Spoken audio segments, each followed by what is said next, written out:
முதல்ல அனைவருக்கும் நன்றி. அனைவரின் ஆதரவோடு நமது திராவிட மாடல் அரசின் 1 டிரில்லியன் பொருளாதார இலக்கை எட்டிடும் முயற்சிகளில் 2024ஆம் ஆண்டு தொடக்கமே உலக முதலீட்டாளர் மாநாடு வெற்றியாக அமைந்தது. அதனைத் தொடர்ந்து இன்று பயண நாட்கள் தவிர்த்து 8 நாள் பயணமாக ஸ்பெயின் செல்லுகிறேன். பிப்ரவரி 7ஆம் தேதி காலை சென்னை திரும்புகிறேன். என்னுடைய கடந்த கால வெளிநாட்டு பயணங்களை பொறுத்த வரைக்கும்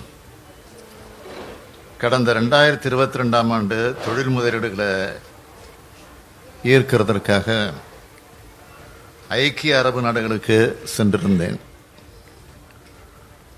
அந்த பயணத்தில் 15,000த்திற்கும் மேற்பட்ட வேலைவாய்ப்புகளை உருவாக்கக்கூடிய 6,100 கோடி ரூபாய் முதலீடுகளுக்கான புரிந்துணர்வு ஒப்பந்தங்கள் கையெழுத்தாச்சு. அதேபோல் 2023ஆம் ஆண்டு மே மாதம் சிங்கப்பூர் மற்றும் ஜப்பான் நாடுகளுக்கு சென்றதில்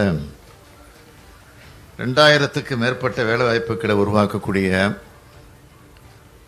1,342 கோடி ரூபாய் முதலீடுகளுக்கான புரிந்துணர்வு ஒப்பந்தங்கள் கையெழுத்தாச்சு. இந்த 2 பயணங்கள் மூலமாக 17,000த்திற்கும் மேற்பட்ட வேலைவாய்ப்புகளை உருவாக்கக்கூடிய 7,442 கோடி ரூபாய் முதலீடுகளுக்கான புரிந்துணர்வு ஒப்பந்தங்கள் மேற்கொள்ளப்பட்டன.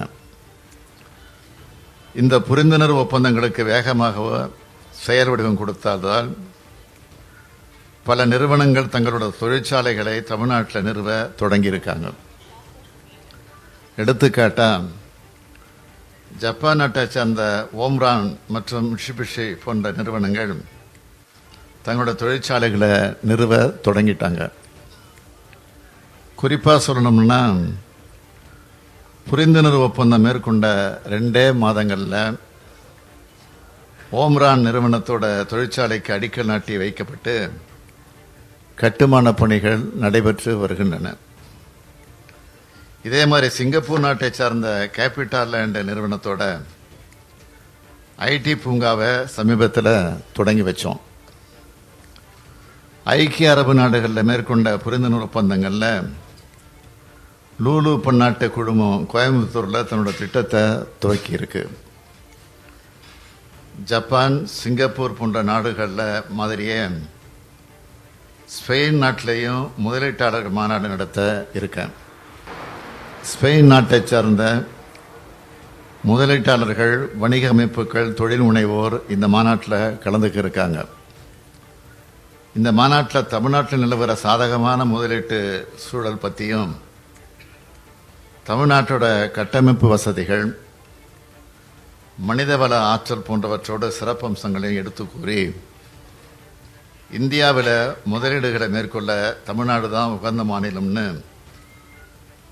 அந்த நாட்டு முதலீட்டாளர்களுக்கு எடுத்துரைக்க இருக்கேன்.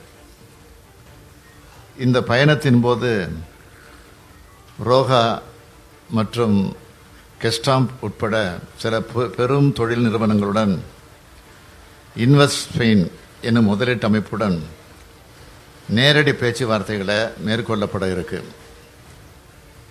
இந்த பயணத்தின் மூலமாக ஐரோப்பிய நாடுகளோட கவனத்தை ஈர்த்து அந்த நாடுகளில் இருந்தும் முதலீடுகளை பெருமளவு ஈர்க்க முடியும்னு நம்புகிறேன்.